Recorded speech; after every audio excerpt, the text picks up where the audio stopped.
Humans of the cardboard, welcome back to Just Nuts, guys. Today we've got another top 5 video for you. This time we are talking about the top 5 decks that have been disrespected by KONAMI, just completely just thrown to the wolves, neglected in the wrongest ways contextually, and we will be getting into all of that today. Before we jump into the list, I'm going to say this one time, guys. This is a particular list, okay? This is decks that have been specifically been disrespected by KONAMI, not just decks that have not gotten support for whatever 7, 10, 15 years. I honestly don't care. That's a whole nother video. Sorry, Pain. Sorry, Volcanic fans. Any of those archetypes. I don't think those decks have been specifically disrespected. They just have been neglected more than anything. They just haven't been touched. These are more so decks that have been touched, but just like, you know, just kind of threw it in their face. You'll see what I mean when we get into this. Context is everything when we're looking at this list. I just want to make sure we're on the same page there. So let's jump into the first archetype we have on the list here today. To start off our list here, we need to go all the way back to 2019. Very interesting time in Yu-Gi-Oh! Kind of earlier in the Link Vrains era. Long story short, getting to February, we actually get the introduction of the Structure Deck Soul Burner. This finally comes out. It ends up being one of the greatest structure decks of all time. Soul Burner is a fairly popular character in the Vrains anime, and it immediately becomes meta. Salamangreats stay meta for like another 2 years. One of the most successful structure decks of all time, had Ash Blossom in it. Really great. And then on the inverse side, about 5 or 6 months later, in July, mid-July, we actually get the release of Rising Rampage, a core set that carries Marincess as an archetype. Here's the thing. In the anime, Link Vrains, the character that plays Marincess, Blue Maiden or whatever her real name is, Marincess and Salamangreats, their duelists are relatively close in terms of, you know, how prevalent they are in the story. They're both, you know, side main characters to obviously the main character in the show, but they're pretty close, you know, in terms of relevancy. Soul Burner Structure Deck was immediately meta for 2 years, and Marincess had an interesting little first wave. In the next set, they get another wave, and it's okay, and then they do not get another call, like another relevant card of support for years. This year will be the first time we've gotten relevant support. It's why they're number 5 on the list, because they did eventually get something nice. But I just think the fact that these are like characters that are arguably just as relevant as each other. One of them just got an immediate meta structure deck, and the other one didn't even sniff competitive play at all. And that just sucks. So Marincess for me ends up being number 5. I loved this archetype. I prayed we were going to get more and more support and get them somewhat close to the level that Salamangreat was at, but it never happened until now. And at least they're finally getting it here in 2022, which is nice. So number 4 on the list, we are looking at Cyrus Truesdale, a Yu-Gi-Oh! GX. I'd say fan favorite, but I'm not sure he is. He's kind of like the Joey Wheeler of GX, but not really. He's not a very prevalent duelist. He doesn't duel all the time in GX, but he is the main character's best friend, and that's really what I mean by the Joey Wheeler fill-in. But he plays an archetype built around these machines with faces on them. They're very goofy, very cartoony, and I like them personally. You have all the classics, your Drill Roids, your Gyroids, your Jet Roids, all of those. And they did nothing. Like, honestly, they really just didn't do much at all. And then eventually we got the Legendary Duelist, the first Legendary Duelist in 2017, September 2017, where he gets some support. There were some interesting things. Mixeroid was a pretty interesting card when you read it. This card was useless. The field spell was solid. It's like Dragonic Diagram, but for Roids. A Mergeroid Call, a pretty insane counter trap. And now, even in 2021, last year, we got Dragonroid, an actually pretty good search card for the archetype. But here's the thing.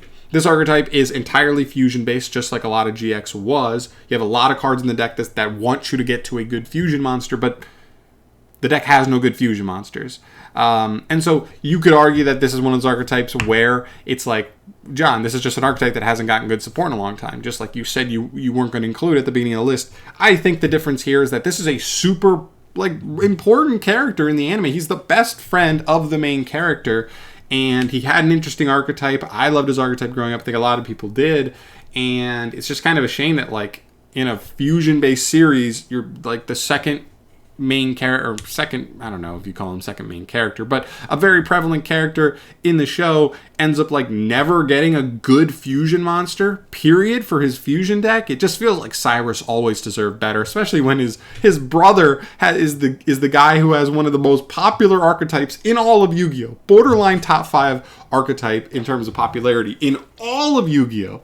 And he's not even a main character in the show either. So I just feel like Cyrus kind of got the short end of the stick. I'd love to see him get like some really good support. Maybe a couple new fusions that are fairly easy to get to. Maybe a broken fusion spell that lets you send from deck or whatever. You know, whatever modern day shit. And maybe some new main deck monsters that let you kind of rotate into your engine a little bit easier. But they have a couple of nice tools. They just need really somewhere to go with it. So I'd love to see that. Cyrus definitely deserves better in my eyes.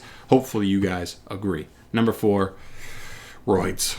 For number 3 on the list, we need to take a look at a little bit of history as well. As we all know, if you've been following the game for years and years and years, the Yu-Gi-Oh! Used to have a bunch of lore. Like they would go delve really deeply into the lore of different archetypes and how they conflict with each other in the old, like not olden days, but before, a while ago. We had Shaddolls with Tellarknights and Zephyrs and Ritual Beasts and other stuff. What other archetypes? The Yang Zings that fell into that lore. Then they moved on to World Legacy eventually. We saw those with Mech Knights, Orcus, Crusadian, all those other archetypes in the World Legacy lore. And now we get to the modern day one where we find our next contestant here. Starting off in order of like how they came out. Dogmatica came out, has been a meta-relevant archetype ever since its conception. Tri-Brigade just recently stopped being a tier 1 deck, and I would argue it's even a tier 2 deck now because of the new Albaz support. That's solid. Then Springens came out. We'll come back to that. Despia, it took them a couple sets, but Despia now is the best deck in the game, arguably. Sword Soul, another deck that's been tier 1 ever since its conception. Ice Jade's not great, but I will say that at least Ice Jade has like generic water synergy. We could see strategies in the future that maybe make use of Ice Jade engines that actually end up being competitively competent. You know, whatever. The door is a little bit more open there, so it's not quite as bad, but it's not great, obviously. Then we get to Therians. Therians are about to come out in the TCG, and this deck splashes like crazy. It's going to be a really awesome archetype. Then, down the line, I don't know if Duralaments are technically part of this. No, I actually think it's part of the new lore. But Splites are part of this lore, and Splites are going to be the best deck in the game when they come out. So literally everything aside from Ice Jade, which actually has generic splashability with other water decks, was awesome in this entire line of lore. Except Springens. They got dicked so hard. I mean, what is this? 1, 2, 3, 4, 5, 6 tier 1 archetypes. Literally archetypes that have been in tier 1. Then Ice Jade, which has generic splashability, so whatever. And then Springens. Hasn't even sniffed Rogue. Seriously, this deck is so bad for modern day standards, and I just think the fact that every other deck released in its lore has been somewhat better, barring Ice Jade. And then there's just Springens. And then there's just Springens. Really, really sad to see this one. I loved the artwork for this one. I really wanted them to get awesome support. They had a couple cards of like nice support, but with where the archetype was, they needed broken support to take them to the next level, and they absolutely did not get it. So it's such a shame. But this will go down as like the worst archetype of the lore probably by the end of it, which is just so sad. But it is what it is. Sorry, Springens. You're number 3. Number 2 on the list is Joey Wheeler. If you ever watched the anime, especially the original anime, you would know that Joey Wheeler was probably, you could argue, the 3rd most relevant character, you know, as far as the main characters go, behind Kaiba and obviously Yugi. And he had his own boss monster too, Red Eyes Black Dragon. Now, Yugi and Kaiba ran around with, you know, Dark Magician and Blue Eyes respectively. But honestly, they kind of talk in the anime like Red Eyes is supposed to be right there with him. Now, it's definitely the worst one of the 3, but I just felt like even though obviously Yugi and Kaiba are like a step above Joey in terms of relevancy and, you know, even just modern day like legends, well, Joey kind of gets laughed at, made fun of more so. I still feel like the Red Eyes archetype just got so dogged. You could argue that like just throughout the years, like Blue Eyes and Dark Magician continue to get solid support just left and right. We've gotten, you know, we've gotten stuff like, you know, just like the Magician's Rod and stuff for Dark Magician. We got Magician's Souls. We got all that support in the Legendary Duelist not that long ago, right? Like, we've just seen so much stuff that's like actually solid for Dark Magician. Blue Eyes just got some decent cards from Battle of Chaos. Like, it happens all the time. We get those cards like once a year, and Red Eyes just kind of gets like little stuff sprinkled in there. I guess we got Dragoon, but like, Dragoon's not good for that archetype. You have to just like activate a hard Red Eyes fusion, and if you do, you just like can't summon for the turn. So you literally just end up playing a super like Red Eyes Dragoon turbo deck. That's awful. Nobody wants to play that, and it's just really bad. I can't help but feel like this archetype could have been done so much better, just so much more support. They've gotten weird support, like the Gearfried, Red Eyes Gearfried monster that like isn't even that good for the archetype. Like, it doesn't feel like it's supposed to be in this archetype at all. There's weird stuff. We've seen weird splashes though, at least like Red Eyes Darkness Metal Dragon obviously being in Dragon Link decks, but that's not the same, man. I want to see an actual somewhat playable Red Eyes deck, at least just on the level of Dark Magician and Blue Eyes at the very least. So I can't help but feel like Joey got the raw end of the stick. Like, we talked about Cyrus, but Cyrus was way less relevant than Joey. Joey's like a legit like plot relevant character to like almost every arc in Yu-Gi-Oh, the original Yu-Gi-Oh. So I don't know, it just really sucks that his boss monster, his like quintessential monster, like doesn't get nearly the love that Dark Magician or Blue Eyes does. I guess it makes sense. It just feels way harsher than it should have been. Sorry, Joey. You should have been done better than this. In October 2016, we got the releases of Seto Kaiba Structure Deck and Yugimoto Structure Deck. Really cool idea. It sounded so cool, like, oh, okay, if you're a Yugi fan or a Kaiba fan, you go for that individual one. What's also really cool is they decided to support some of their lesser-known cards from the anime. Yugi getting new modern-day variants for his Magnet Warrior cards, and Kaiba getting modern-day variants for his XYZ Union monsters. Really, really cool. Here's the thing.